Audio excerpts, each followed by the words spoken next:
선하고 아름다운 연합, 이런 제목으로 말씀 가운데 은혜를 나누고자 합니다. 감리교의 창시자이신 요한 웨슬리 목사님이 어느 날 꿈을 꿨는데 천국에 가게 되었습니다. 천국 문 앞에 천사장이 지키고 있습니다. 이제 천국에 입성하기 전에 궁금한 게 있어요. 감리교를 만들었지 않습니까? 묻습니다. 천사님, 천국에 감리교인들이 얼마나 있습니까? 많이 왔습니까? 내심 얼마나 감리교 운동을 열심히 했습니까? 많은 감리교인들이 있으리라 생각을 하고 물었는데 천사장이 생명록을 쭉 펼쳐보더니 감리교인은 하나도 없습니다 그러는 거예요. 나의 선교 활동이 실패했는가? 그럼 칼빈의 장로교인은 얼마나 있습니까? 또 살펴보더니 장로교인도 없습니다. 그러면 천주교가 맞았단 말인가? 천주교인은 얼마나 있습니까? 살펴보시더니 천주교인도 없습니다. 아니, 그럼 도대체 천국에 누가 와 있습니까? 그러자 이 천사장이 천국에는 그리스도인들 뿐입니다. 교단이나 어떤 특정 교회가 중요한 것이 아닙니다. 우리가 예수 그리스도를 믿는 믿음으로 그리스도인 되고 하나님 나라 백성 되는 것이 중요합니다. 그걸 말해주고 있는 예화입니다. 예수를 진실로 믿는 사람이 가는 곳, 그곳이 천국입니다. 가끔 감리교는 장로교회와 어떤 차이가 있습니까? 이렇게 묻는 분이 있어요. 물론 차이가 있는데요, 저도 목사인데 어떤 차이가 있느냐 물으면 저도 이렇게 예정론과 이런 차이점이 있습니다 라고 말할런지 모르겠지만요, 명확히 모르겠어요. 그리고 저는 어떤 차이점이 무엇인가에 집중하기보다는 우리가 함께 예수 그리스도를 믿는 공통점을 말하기도 시간이 부족해요. 굳이 차이점을 따져서 이건 맞고 이건 틀리고 이건 옳고 이건 잘 됐고 이건 안 됐고 이럴 이유가 별로 없다는 거죠. 물론 잘못된 점은 분명히 이단과 같이 우리가 분별해야 되겠지만 주 예수 그리스도를 믿는 믿음 안에서 한 형제 자매 되면 연합을 해야 된다는 거죠. 어떤 분은 감리교는 WCC에 가입이 되어서 이단이다 이렇게 얘기하는 분이 있어요. WCC는 세계교회협의회를 얘기합니다. 감리교회뿐만이 아니라 장로교회에서도 통합측이라고 하면 세문안교회, 영락교회, 또 온누리교회 이런 교회들이 소속된 교단이 이 통합측 교단이에요. 거기도 WCC에 가입이 되어 있습니다. 기장측이라고 하는 아주 좀 진보적이죠. 그런 교단도 가입이 되어 있고 여러 교단들이, 주요 한국에 있는 교단들이 많이 가입이 되어 있어요. 그럼 거기에 가입되어 있는 것만으로 이단이다, 그렇다고 한다면 한국의 대부분의 교회들이 이단이라고 하는 얘기인데 그런 얘기 함부로 하면 안 됩니다. 물론 다른 종교에 대해 이 WCC는 관대한 입장이에요. 종교 간의 갈등이 세계 전쟁을 일으키고 이것은 옳지 못하다 해서 어떤 독선적인 입장을 취하지 않는다거나 공산주의에 대해서 열린 그 생각을 가지고 공산주의 이념보다도 예수 그리스도의 사랑이 크니 그들도 품어야 된다라고 이야기하는 그런 교회, 그런 신학자들이 있어서 논란이 되는 건 사실입니다. 그렇다고 가입된 모든 교단이 이단은 결코 아니죠. 감리교회는요, 예수 그리스도의 십자가와 부활을 부인하지 않습니다. 오직 예수만이 구세주라는 사실을 확신하며 삽니다. 공통점보다 차이점만을 부각해서 연합을 깨트리는 것은 참으로 어리석은 일입니다. 웨슬리는 감리교단이 사라지는 것을 두려워하지 않았어요. 그의 설교 중에 이런 내용이 나옵니다. 나는 감리교인이라고 불리우는 사람들이 미국이나 유럽에서 사라지는 것을 두려워하지 않는다. 그러나 나는 그들이 단지 능력 없는 종교의 형태만을 갖고 있는 죽은 공동체로서 남아있지 않을까, 그걸 염려한다. 만약에 감리교인들이 처음 출발할 때 가졌던 그 교리와 그 정신과 그리고 그 훈련을 다 같이 지키지 않는다면 그들은 의심할 것도 없이 그렇게 되고 말 것이다. 죽은 공동체가 될 것이라는 거예요. 웨슬리는 감리교가 능력 없는 종교, 죽은 공동체가 되는 걸 두려워했습니다. 감리교 자체가 있고 없고의 문제가 아니라 그것이 예수 그리스도를 중심으로 생명력 있는 종교, 그리고 복음을 전하는 종교가 되는 것이 중요하다는 얘기입니다. 교단이 우리를 구원하는 게 아니에요. 특별한 교회가 구원하는 것이 아닙니다. 오직 예수 그리스도만이 우리의 구세주 되심을 믿으시기 바랍니다. 그분이 우리의 모든 죄를 사하시고 영생의 길로 인도하셨습니다. 누구든지 예수 믿으면 구원받습니다. 내 공로가 아니라 예수의 십자가 공로로 구원을 받습니다. 이것이 복음이에요. 복음에 물든 사람은 분열이 아니라 일치를, 미움이 아니라 사랑을 추구합니다.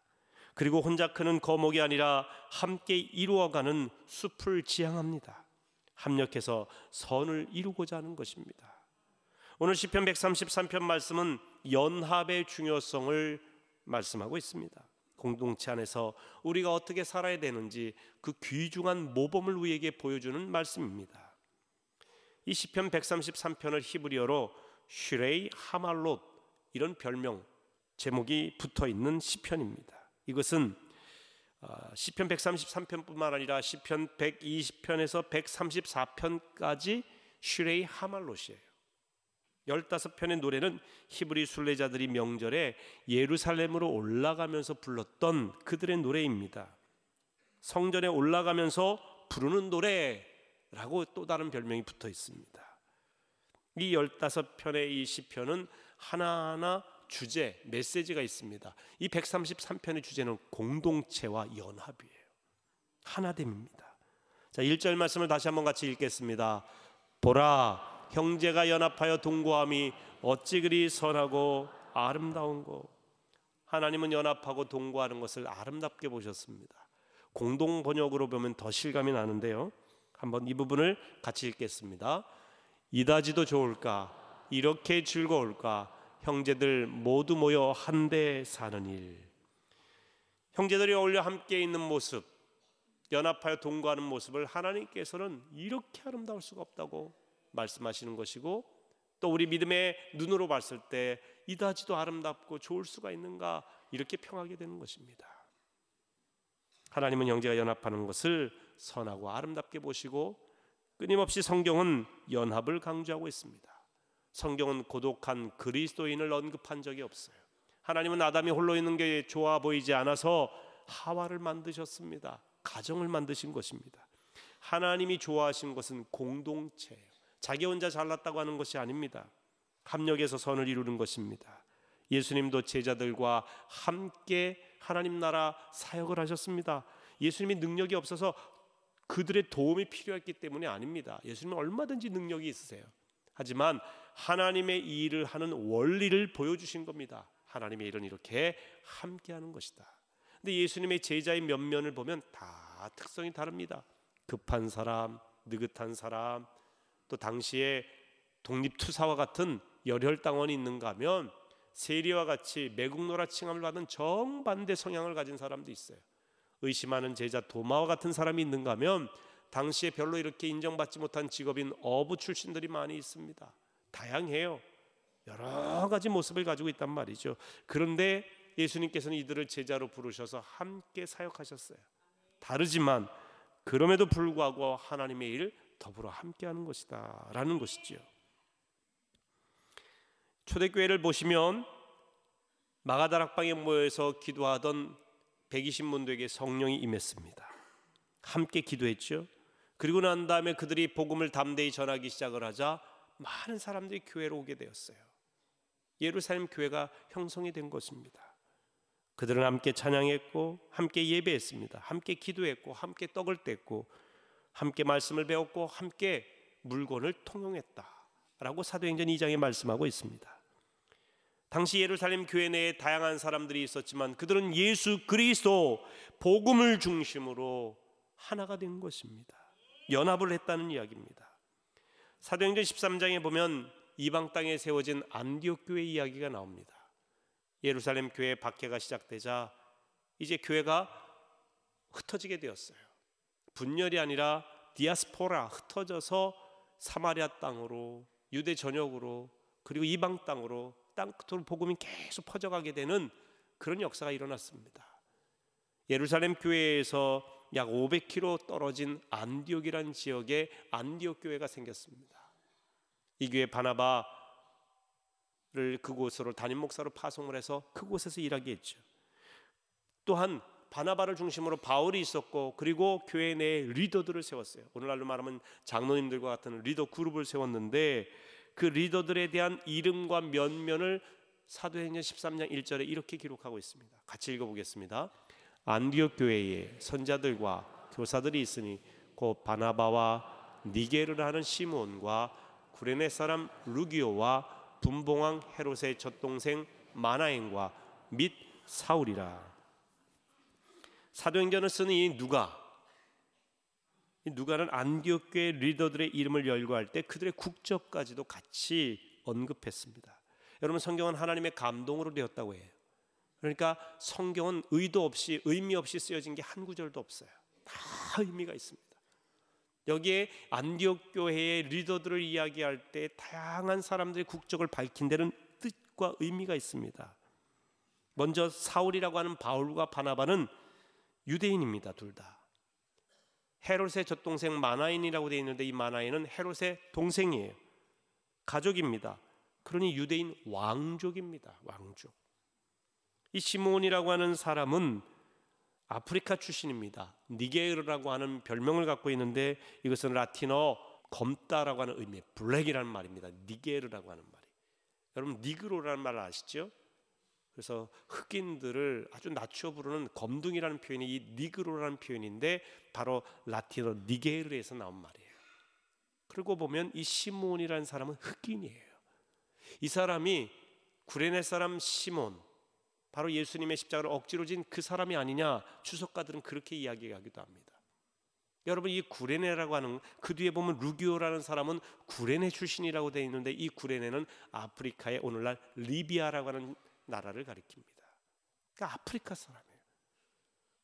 언급된 5명의 리더 중에 1명은 중동 출신, 1명은 아시아 출신, 1명은 지중해 출신이고 2명은 아프리카 출신이에요. 여러분, 아프리카 흑인들이 초대교회 시절부터 교회의 리더들이 있었어요.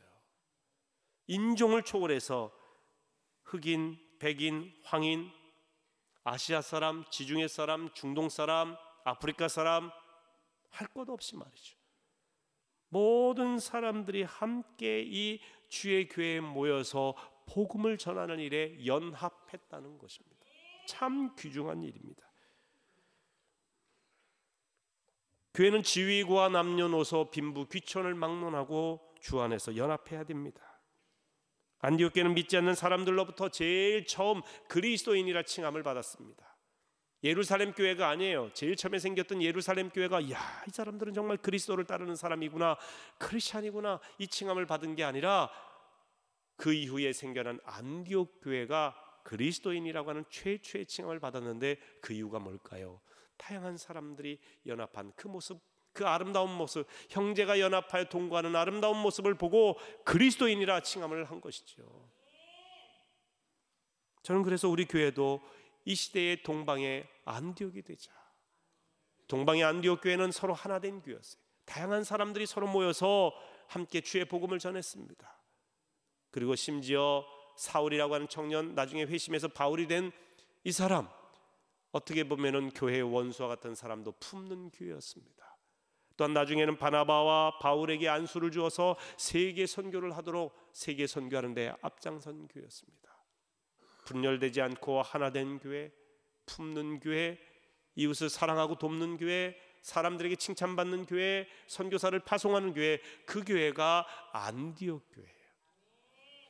여러분, 어떤 좋은 프로그램 때문에 교회가 부흥되는 것이 아닙니다. 아무리 좋은 프로그램이 있어도요, 교회가 분열되었다고 생각해 보세요. 갈등이 많다고 생각해 보십시오. 그 교회에 누가 오고 싶어 하겠습니까? 그러나 부족하고 여러 가지로 연약한 점이 많이 있을지라도 서로가 서로를 세워주고 협력하고 주 안에서 하나된 교회의 모습을 볼 때에 사람들에게도 칭찬받고 그들이 예수 그리스도의 사랑을 간접적으로 경험하게 되고 주 앞으로 올 수 있는 그런 문이 열리게 되는 것입니다. 형제처럼 함께할 때 세상에 선한 영향력을 끼칠 수가 있는 것입니다. 예루살렘 성경에 보면 이 구절을, 그래서 형제들처럼 함께 산다는 것은 모두에게 정말 좋고 즐거운 일입니다. 모두에게. 시편 133편에서는 주 안에서 연합하는, 그리고 동거하는 아름다운 삶의 모습을 2가지 이미지로 이야기를 합니다. 기름과 이슬이라는 표현을 쓰죠. 첫째로 기름의 이미지는 2절에 나옵니다. 머리에 있는 보배로운 기름이 수염 곧 아론의 수염에 흘러서 그의 옷깃까지 내림 같고. 여러분 이 구절을 한번 상상해 보세요. 머리에 있는 보배로운 기름이 수염으로 흐릅니다. 옛날에 제사장들은 이 수염이 있었죠. 수염으로 흘러서 이 수염이 옷을 타고 쭉 해서 옷깃까지 내려오는 장면이에요. 위에서부터 아래로 쭉 내려오는 장면인데, 이 장면은 출애굽기 29장에 있는 제사장 위임식과 관련이 있습니다. 이 제사장 위임식 때 기름을 부어서 제사장으로 구별하거든요. 이런 기름을 관유라고 합니다. 관유를 가져다가 아론과 그 아들들 머리에 기름을 붓는 장면. 모세가 기름을 부어요. 특별히 이들을 하나님께서 구별하셔서 제사장으로 위임하셨어요. 여러분, 우리가 주의 종을, 하나님이 일어나는 주의 종에 대한 인식을 우리가 가져야 되는데, 주의 종은 하나님께 위임받은 사람이에요. 그렇기 때문에 사람들의 평가나 이런 것에 함부로 휘둘리면 안 되고, 그렇게 해서도 안 됩니다. 또 주의 종들은 내가 내 능력으로 하는 것이 아니라 하나님께로부터 위임받았다는 사실을 알아야 됩니다. 우리 감리교에서는 위임이라는 표현을 잘 안 쓰지만 장로교에서는 위임 목사, 위임식 이런 표현을 씁니다. 어떻게 보면 성경적으로 그 표현이 맞죠. 위임하는 거예요. 그래서 구별했다는 얘기입니다. 기름을 부으셨다는 거예요. 안수하셨다는 것이죠. 근데 구약 시대에는 레위 지파 아론의 자손들이 제사장 반열에 오르고 특별한 사람만 기름 부음을 받았습니다. 그러나 예수님 오신 이후에는 달라집니다. 예수 믿는 우리가 모두 왕 같은 제사장이라고 베드로전서 2장 9절에 말씀하고 있습니다. 바로 여러분이, 예수 그리스도를 믿는 여러분이 왕 같은 제사장이라는 거예요. 그래서 우리는 형제 자매를 나의 제사장, 귀중한 존재, 하나님께서 구별하여 세우신 그분으로 보아야 된다는 것입니다. 우리가 믿음의 형제 자매를 이렇게 존귀히 여기며 귀중하게 볼 때 서로 사람을 바라보는 관점이 달라지게 됩니다. 사랑하게 돼요. 왜냐하면 하나님께서 나도 구원하셨고 나도 사랑하시지만 나의 형제 자매도 존귀하게 여기셔서 피로 값주고 사셨고 거룩한 제사장으로 삼으신 하나님의 사람이라고 하는 깨달음을 갖게 되면 우리가 어떻게 형제를 함부로 대하겠습니까? 왕께서 존귀하게 여긴 그 사람을 내가 함부로 한다면 왕의 명령을 거역하는 일이 되지 않겠습니까? 이건 반역이죠. 그러니까 우리가 함께 예수를 믿는다고 하면서 서로 비난하고 욕하고 단점을 가지고 헐뜯고 그 사람을 존귀하게 여기지 않는 것 자체가 불신앙인 것입니다. 아무리 주여 주여 크게 외치고 성경 지식이 뛰어나고 뭔가 교회에서 헌신 많이 한다고 하면서도 끊임없이 형제를 아프게 하고 실족하게 하고 눈물나게 하고 고통스럽게 하고 험담을 해서 그 사람을 완전히 나락으로 떨어뜨리는 그런 사람이 있다면 그건 결코 진정한 신앙인이 아니에요. 왜냐하면 하나님께서 주신 믿음의 관점으로 사람을 볼 줄 모르는데 어찌 그런 사람을 신앙인이라고 하겠습니까? 신앙인은 경건의 모양이 아니에요. 경건의 능력이 있어야 돼요. 그 능력은 서로 존귀하게 여기고 사랑하는 능력을 말하는 겁니다. 말씀대로 사는 능력이죠. 요한일서 4장 11절에 이렇게 되어 있어요. 사랑하는 자들아, 하나님이 이같이 우리를 사랑하셨은즉 우리도 서로 사랑하는 것이 마땅하도다. 하나님이 독생자 예수 그리스도를 보내주셔서 그 아들이 죽기까지 우리를 사랑하셨어요. 하나님이 이같이 우리를 사랑하셨어요. 가장 귀중한 것을 우리를 위해 내어주시기까지 사랑하셔서 우리를 구원하셨으니 우리가 그 하나님의 사랑을 가지고 형제자매를 사랑하는 것이 마땅하다는 거예요. 그러니 진정한 믿음, 진정한 신앙인은요 사랑하게 되어 있어요. 사랑하지도 않으면서 내가 진정한 신앙인 믿음이 있다라고 하는 것은 대단한 착각입니다. 진정한 믿음의 표현은 하나님이 사랑이시기 때문에 사랑하게 되어 있어요. 여러분, 성부, 성자, 성령 하나님은 삼위일체예요. 내 안에 예수님이 계시다는 말은 내 안에 하나님이 계시고 성령님이 계시다는 말이에요. 하나님은 사랑이시니 예수님도 사랑이죠. 성령님도 사랑의 영이에요. 우리가 예수 그리스도를 주로 고백하는 사람은 내 안에 성령님 계신 것이고 진정한 고백을 하게 되면 성령님이 계신 것인데 이 성령의 첫 번째 열매가 사랑이에요. 사랑의 영입니다. 하나님은 사랑이세요. 예수님은 사랑의 실천자로 희생하셨어요. 다시 말하면 내가 내 안에 진정한 믿음을 가지고 하나님이 계시고 예수님이 내 주인이시라고 하는 고백과 이것이 있다고 한다면 사랑이 안 나올 수가 없는 거죠. 사람은 속에 있는 것이 나오게 돼 있거든요. 사랑하고 싶어지고 사랑하게 되고 사랑할 수 있는 능력이 생기게 되고 사랑의 기쁨이 있게 되고 말이에요. 그러니 사랑이 없으면 아무것도 아니라고 고린도전서 13장에 말씀하지 않습니까? 바로 이 제사장으로, 보배로운 기름으로 제사장으로 구별한 이 기름, 그것은 서로를 제사장으로 여기는 존귀함이 있고 사랑이 있다는 얘기예요. 이 기름 부음의 이미지에서 공동체의 특성이 있는데 그것은 온기 있는 공동체라는 겁니다. 여러분, 기름이 있으면요, 기름하면 따뜻함이 있잖아요. 기름으로 불도 피우고, 또 기름하면 부드러움이에요. 기름칠하게 되면 뻑뻑했던 것들이 부드럽게 돌아가요. 다시 말하면 교회는 온기 있는 공동체가 되어야 됩니다. 신앙인은 온기가 있어야 돼요. 따뜻함이 있어야 되고 친절한 사랑이 있어야 된다는 것입니다. 그러니까 교회에 오면 온기를 느낄 수 있어야 돼요. 저는 손을 잡을 때 이렇게 손이 따뜻한 분이 참 부럽습니다. 저는 이렇게 손이 찬 편이라 참 온기가 있다. 여러분, 육체적인 온기도 사람의 마음을 녹이지 않습니까? 그런데 교회 안에 왔을 때 영적인 온기가 있을 때 새로 오신 분들이 그리스도의 사랑 안으로 들어올 수 있게 되죠. 참 따뜻하다, 참 좋다, 나는 사랑받고 있구나, 이런 마음을 갖게 되는 거예요. 얼마 전에 제가 한 교인을 만나게 됐습니다. 온누리교회에서 이 집회가 있는데 그 온누리교회 교인이세요. 근데 이분이 이제 오랜 외국 생활을 하다가 교회로 왔는데, 이 교회 와갖고 이 큰 교회, 뭐 집이 그 근처니까 이제 그 교회를 다니게 됐는데, 그 교회를 다니면서 내가 이 교회 다녀서 누가 나를 알아봐 줄까? 가까이 있으니까 유명한 교회니까 나갔는데, 근데 참 놀라운 것은 이 큰 공동체인데 어디를 들어가든지 온기가 있다는 거예요. 그래서 오는구나. 교회가 유명하고 크고 뭔가 대단한 프로그램이 있어서 오는 게 아니라 어디를 가든지 온기가 있다는 거예요. 그래서 자기가 처음 나왔는데 처음 나온 사람 같지 않다는 거죠. 그 많은 교인들이 있는데 나를 개인으로, 한 사람, 그 바로 그 귀중한 한 개인으로 대해주더라는 거죠. 여러분, 이겁니다. 교회가 온기가 있어야 돼. 냉랭하면 안 돼요.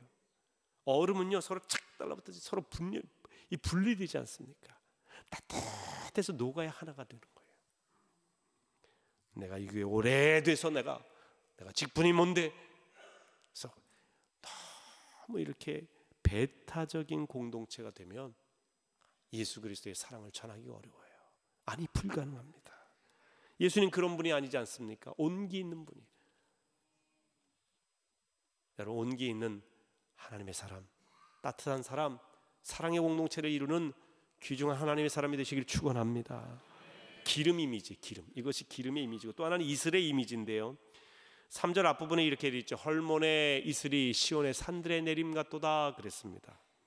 헐몬은 거룩한 산이라고 하는 뜻이고요, 약 2800m의 높이입니다. 그리고 꼭대기에는 만년설이 있습니다. 그리고 그 만년설에 물이 녹아서 녹은 물들이 흘러내려서 갈릴리 호수를 이루고요, 그 호수의 물이 흘러서 요단강, 그리고 밑에 사해 바다까지 흘러가게 됩니다. 이 헐몬산에 있는 지역은 오늘날 레바논 지역이죠. 이스라엘의 북쪽이 레바논이거든요. 거기서부터 쭉 이스라엘로 흘러오는 거예요, 그 물이. 그러면서 다 강을 이루고 사람들을 살리고 말이죠. 풍요로움을 가져오고. 시편 기자는 헐몬의 고지대에 내렸던 이슬이 시온의 산들로 흘러내리는 모습을 상상하며 노래하는 것입니다. 이스라엘은 본래 비가 적은 중동 지역이죠. 건조하고 황량한 그런 땅에 흘러내리는 그 아침의 이슬과 같은 그 흘러내리는 모습을 상상하면요, 얼마나 신선하고 생명력이 있습니까? 다시 말하면 이슬의 이미지는 신선하고 생명력이 있다는 것입니다.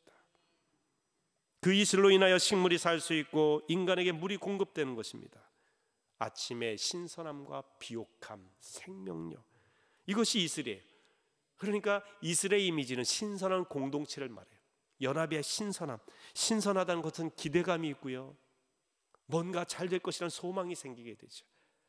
교회라고 하는 것은 온기 있는 공동체가 되어야 돼요. 그런데 그 따뜻한 아랫목 같은 곳에 늘 머물러 있는 구태의연한 공동체가 되면 안 됩니다. 이슬이에요. 이슬. 신선해야 돼요. 근데 실제로 교회는 좀 프레시해야 돼요. 신선해야 돼요. 오래돼도 구태의연하면 늘 이 시대에 정말 껍질을 벗고 하나님께서 원하신 바의 뜻이 무엇인지를 깊이 인식하며 그 뜻을 이어가야 돼요. 저는 우리 교회가 내년도에 80주년이에요. 80년이면 우리 교회, 한국 교회의 역사상 그렇게 짧은 역사가 아닙니다. 그런데 저는 80세에 모세는 호렙산으로 부름을 받아서 이스라엘 백성에게 가라, 내 백성을 구원하라 하면서 프레시한 명령을 받았단 말이에요. 모세가 그때부터 활동한 거예요. 아브라함은 75세 때부터 활동했습니다. 오래된 교회라고 정체되어 있으면 안 됩니다. 신선하게 하나님의 뜻을 가지고 생명력 있는 교회, 하나님의 뜻을 전하는 교회, 연합하고 하나 되는 데 다리 역할을 하면서 큰 숲을 이루는 교회로 나가야 될 줄로 믿습니다. 여러분, 생각이 굳어지면 안 돼요. 늘 내 것만을 움켜쥐려고 하는 그런 구태의연한 모습을 가지면 안 됩니다. 기대감이 있어야 돼요. 여러분, 신선한 사람에게는 기대감이 있잖아요. 그러니까 교회 오면 기대감이 있어야 돼요. 앞으로 우리 교회를 통해 하나님께서 어떤 일을 이루실 것인가. 공동체 안에는 다양한 사람들이 있죠. 그 다양함이 틀림이 아닙니다. 서로 다름이 축복입니다. 저는 교회 내에서 지방색으로 서로 분열이 되고 갈등이 그냥 아름답지 않아요. 학교로, 지역으로. 유다서에 보면 당 짓는 것은요, 사단의 짓이라고 그랬어요. 물론 우리가 건강한 공동체로 서로가 마음을 합해서 하나 되는 건 좋지만 이 하나됨이 남들을 배격시키는 당이 돼버리면 안 된다는 거예요. 그건 하나님이 원하시는 바가 아닙니다. 절대 원하시는 게 아니에요. 그래서 저는 속회를 강조하는 이유가, 속회는 패밀리거든요. 가족들이 모이는 거예요. 가족들. 수평적인, 이렇게 해서 우리끼리만이 아니라 서로가 위아래가 하나 되어서 모이는 거예요. 교회는요, 어떤 어린이만을 위한 교회, 청년만을 위한 교회, 노인만을 위한 교회는 존재할 수가 없어요. 궁극적으로 교회는 패밀리예요. 어린아이도 있고 어르신도 있고 청년도 있고 장년도 있고 남자도 있고 여자도 있고요, 우리 장애를 가지신 분도 있고 탈북하신 분도 있고 이주민도 있고, 모두가 주 안에서 예수 그리스도를 믿는 믿음 안에서 하나인 줄로 믿습니다. 그게 교회예요. 서로가 서로를 인정할 수 있어야 돼. 근데 여러분, 아론의 수염까지 흘러내리는 이 기름의 이미지와 또 이 헐몬산에 내려서 시온산에 내리고 그 시온산에 내린 물이 쭉 흐르는 갈릴리 호수 요단강 사이까지 흐르는 이 모습을 한번 연상해 봐요. 흘러내리는 거예요. 위에서부터 아래로. 기름과 이슬은 다 위에서 아래로. 하나님의 은혜라는 거죠. 그러니까 교회는 우리가 이루어가는 공동체가 아니라 하나님의 은혜로 이루어진 공동체예요. 그분의 위로부터 내리시는 은혜가 아니면 안 되는 겁니다. 내가 잘나서 이루어진 공동체 절대 아닙니다. 주의 은혜 없이는 아무것도 아닙니다. 그래서 교회를 온기 있는 공동체, 신선한 공동체인가 동시에 은혜의 공동체예요. 은혜로 연합되는 겁니다. 우리가 서로 은혜로 여기면요, 하나 될 수 있어요. 바로 이런 공동체에게 하나님이 주시는 복이 있습니다. 3절 후반부에 보면 거기서 여호와께서 복을 명령하셨으니 곧 영생이로다. 할렐루야. 거기서가 어딥니까? 형제가 연합하여 동거하는 거기서. 아론의 수염에 기름이 흘러서 옷깃까지 기름이 흘러 내려서 헐몬의 이슬이 흘러 내려서 이루어진 거기서 여호와께서 명령하셨나니, 복을 명령하셨니 곧 영생이로다. 할렐루야. 영생의 복이 있는 겁니다. 연합하는 곳에 영생의 복이 있다고 하셨어요. 두세 사람이 내 이름으로 모인 곳에 내가 함께 하겠다고 하셨어요. 사단의 특징은 이간질이에요. 거짓의 아비, 이간질의 명수. 자꾸 갈라나. 여러분, 가정 안에서도요, 남편과 아내가 싸울 때 팩트 가지고 싸웁니다. 당신이 이랬잖아, 이렇게 말했잖아, 당신은 이렇게 행동했잖아, 당신이 이때 이렇게 했잖아. 틀린 건 없어요. 그런데 일부분의 사실이죠. 잘해준 건 얘기 안 해요. 전체를 얘기하지는 않잖아요. 부분의 팩트는요, 그것은 대단한 거짓이 됩니다. 왜냐하면 완전히 진실된 부분을 왜곡시킬 수 있기 때문에 그래요. 그래서 사실 가지고 얘기하시면 안 돼. 사실을 얘기하려면 전체를 얘기해야지. 그동안 잘못해 준 것만 있나요? 남편이 맨날 잘못한 것만 있어요? 잘한 거는. 근데 싸울 때 보면 잘못한 것만 끄집어내. 잘못한 거. 이건 거짓이에요. 거짓은 이간질을 만들어내. 갈라지게 한단 말이에요. 그러니까 아무리 여러분이 옳은 얘기라고 할지라도 갈라지는 얘기는 옳은 얘기가 아닙니다. 그건 사단의 역사예요. 자꾸 분열. 부모님과 자녀 사이를 갈라놔. 부부 사이를 갈라놔. 목회자와 교인 사이를 갈라놔. 여러분, 갈라지게 하는 이야기는요, 사단의 역사예요. 성령은 하나 되게 하시는 영이란 말이죠. 성령은 하나 되게. 요즘 교회가 너무너무 많이 갈라져요. 교회와 교회 간의 갈라짐도 있어요. 자꾸 서로 공통점을 이야기하기도 요즘은 너무 부족한 시간인데 왜 이렇게 꼬집고 왜 이렇게 잘못된 점만을 지적하는지. 여러분, 기름과 이슬로 표현하는 공동체의 모습을 하나로 묶을 수 있는 이미지가 있는데 바로 숲입니다. 숲은 기름이 갖고 있는 온기 있는 공동체의 모습도 있고요, 이슬이 지닌 신선한 생명력과 기대감을 가질 수 있는 그런 공동체의 모습이에요. 그리고 숲은 빛이 있어야 그 숲이 살아나듯이 빛은 위에서 오지 않습니까? 바로 하나님의 은혜의 빛을 말해요. 이 숲 안에는 온기와 생명력과 빛, 은혜가 공존하는 곳입니다. 숲은 선하고 아름답습니다. 혼자 있지 않기 때문에 그렇습니다. 따로 존재하나 하나입니다. 나무 하나하나가 따로 존재하는 것 해도 서로 의지하면서 숲을 만들어갑니다. 마치 크고 작은 악기들이 다양한 소리를 내지만 조화를 이루는 오케스트라 같습니다. 좋은 음악이 치유의 힘이 있듯이 숲은 자연 치유력이 있어요. 숲속 자연에서 내뿜는 피톤치드와 음이온, 바람소리와 개울소리와 새소리와 이런 자연 환경이 온몸을 자극해서 스트레스를 줄이고 몸과 마음을 이완시켜 면역력을 높여준다고 합니다. 특히 나무에서 나오는 피톤치드는 항균, 항산화, 항염증 작용을 일으킵니다. 그래서 숲에 들어가면 건강 샤워를 하는 것 같아요. 숲에 온 것 같지 않으세요? 교회는 숲입니다. 엄마 태중에 있는 아기부터 영아부, 유치부, 유초등부, 중고등부, 청년부, 장년부, 경로대학, 어르신들 다 있습니다. 다 있어요. 다 있어요. 어떤 분은 이렇게 얘기해요. 교회는 요람에서 무덤까지 이렇게 얘기합니다. 목회자의 생애를 가만히 보니까 진짜 아이들 태어나면서부터 자라는 아이들 다 교회 학교도 하고 설교하고 또 결혼 주례도 하고 장례식도 하고 뭐양 생일 맞으시면 또 하고. 요즘 보니까 이 환갑잔치들을 혼자 안 하시더라고요. 환갑잔치 자녀들이 해드린다고 하면 괜히 나 나이 들어 보인다고 안 하시려고 그래요. 우리 교회 보니까 선교회별로 묶어서 하시대요. 70세 생신 같이 60세. 저보고 이제 오라고 하셔서 또 말씀을 전하면 아유 많이들 계세요. 한 5, 60분이 쫙 모이셔서 60세. 옛날엔 다 할아버지인데 얼마나 쌩쌩하신지 말이에요. 프레쉬 60세 돼도 프레쉬 신선해. 그래서 근데 요람에서 무덤까지가 아니라 제가 가만히 보니까 요즘 태중에 있는 아이서부터 기도해 주잖아요. 임신을 위해서 기도해 주고. 아, 태중에서 천국까지구나. 요람 정도가 아니에요. 이게 교회예요. 교회. 목회자의 사명이고. 여러분, 태초에 하나님께서 만드신 것이 무엇입니까? 에덴 동산 만드셨죠? 동식물 만드시고 말이죠. 자연을 만드시고. 근데 이 에덴이요, 숲이에요. 에덴 동산이라고 말하지만 이 동산이 숲입니다. 거기에는 다양한 동식물과 모든 하나님과 인간이 같이 공존하며 대화하며 자연을 돌보며 얼마나 아름다운 공동체였는지 모릅니다.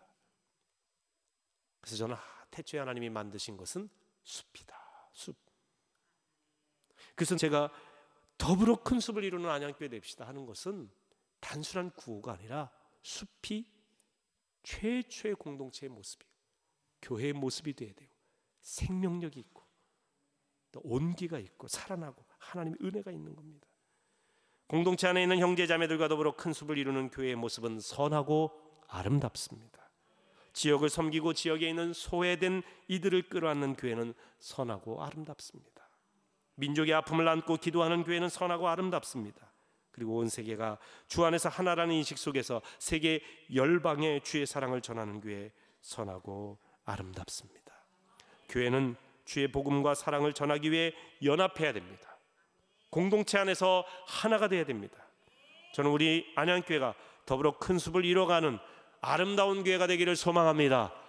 여러분도 그렇게 아름다운 교회, 연합한 교회, 하나됨을 위해서 끊임없이 주 안에 바로 서시고 주의 복음 안에 물드시고 복음을 전하기 위해 힘쓰는 여러분 되시기를 주의 이름으로 축원합니다.